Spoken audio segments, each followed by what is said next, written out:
In June 1993, on the Mumbai-Pune highway near Khopoli, the body of a small child was found in the desolate bushes. Upon investigation by the police, it was found that the body was of a nearly one-year-old child named Bunty, who had disappeared a few months ago. But Bunty was not alone. From 1990 to 1996, many children like Bunty disappeared from around western Maharashtra, and a few months after their disappearance, their bodies were found in desolate areas. Who were these children? What happened to them? Who was behind all these incidents? Behind all this were three cunning women, a mother, Anjanabai, and her two daughters, Renuka and Seema, the G sisters. Anjanabai ran away from Nashik with her lover to Pune in 1973 and gave birth to her daughter Renuka there. As soon as Renuka was born, her father, who was a truck driver, abandoned her and Anjanabai. Anjanabai had a habit of petty thievery. She used to sustain her life with these thefts. After some time, Anjanabai married a man named Mohan Gavit, who was a retired soldier. In 1975, Mohan and Anjanabai's daughter Seema was born. Due to Anjanabai's thefts, Mohan had to face the police several times, and fed up with all this, he decided to leave Anjanabai. In a short time, Mohan remarried and settled his home, but Anjanabai and her daughters could not forget Mohan. They thought they would take revenge on him later. In daily life, Anjanabai's thefts increased because she had now taught her daughters to steal as well. For many years, these three used to participate in famous temples in the western regions of Maharashtra, in fairs and festivals. When everyone was engrossed in devotion, this mother-daughter trio would steal valuable items, especially from women, in such a way that no one would notice. They used to run their house by committing such loot. Stealing was a routine task for them, but a mood came after which their sin pot filled up much more. In 1989, Renuka married a tailor named Kiran Shinde and then gave birth to her son. Even after this, her thefts did not decrease. One day in 1990, Renuka was caught red-handed stealing in the Chatur Shringi temple in Pune. She thought that this time she would go to jail. In this tension, she had a cunning thought. When people accused her, Renuka told them, "I have come here with my son." How can a mother, who has such a small child in her hands, steal? In this way, Renuka escaped punishment using her son and also gained people's sympathy. There was a devilish smile on Renuka's face. Renuka disclosed a particular incident to her mother and sister, which led the family to decide on executing thefts with small children as both a shield and a distraction, facilitating their easy escape.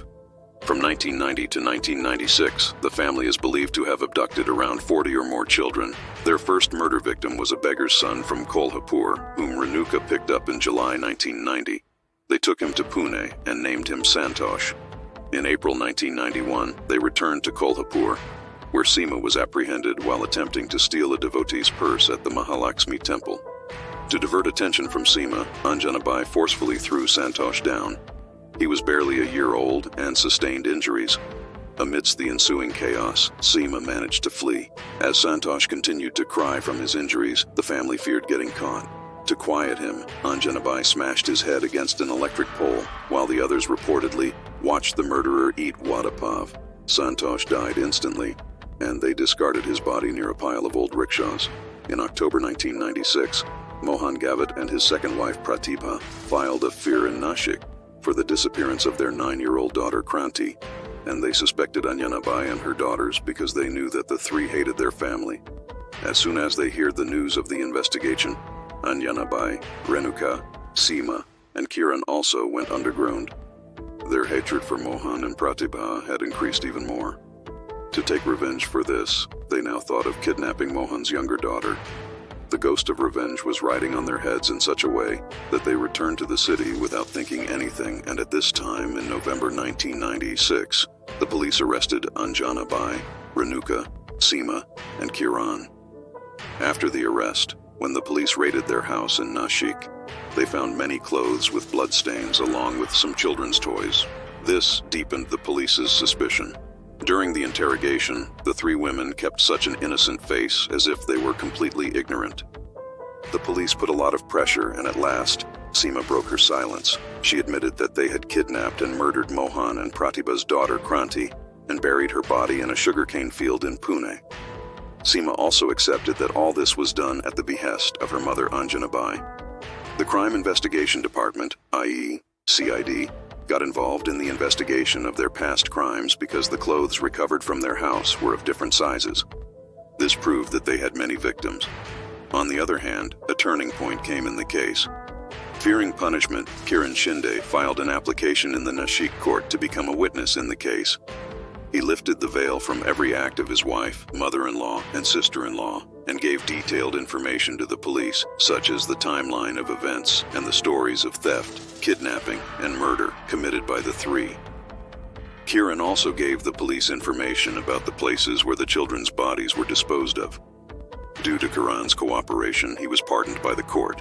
In 1997, during the proceedings, Anjana Bai died in custody due to illness. By this time, the trial had not even started. When the trial started, apart from Kiran, the statements of 11 witnesses were recorded by the prosecution. In June 2001, the Kolhapur Sessions Court found Renuka and Seema guilty of 30 kidnappings and 6 murders on the grounds of available evidence, and for this reason, both sisters were sentenced to death. In 2004, their death sentence was also approved by the Bombay High Court. In 2006, the Supreme Court rejected the sisters' petition and upheld the death sentence. After this, Seema filed her mercy petition in 2008 and Renuka in 2009. And after many formalities, in 2014, the president also refused to accept their petition. The G sisters, with the help of their lawyer, made a strange request in the Bombay High Court that their death sentence be converted into life imprisonment, i.e., life imprisonment. They said that they had to face mental stress for so many years waiting for the president's response because they were living in fear of death every day.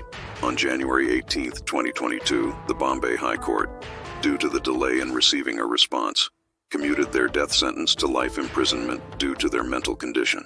Never did any wrinkles of regret appear on their faces. What do you think about this case? Please tell us by commenting, and also comment on any case that you want to hear. If you like this video, please subscribe to our channel and stay tuned for more unheard and unseen stories.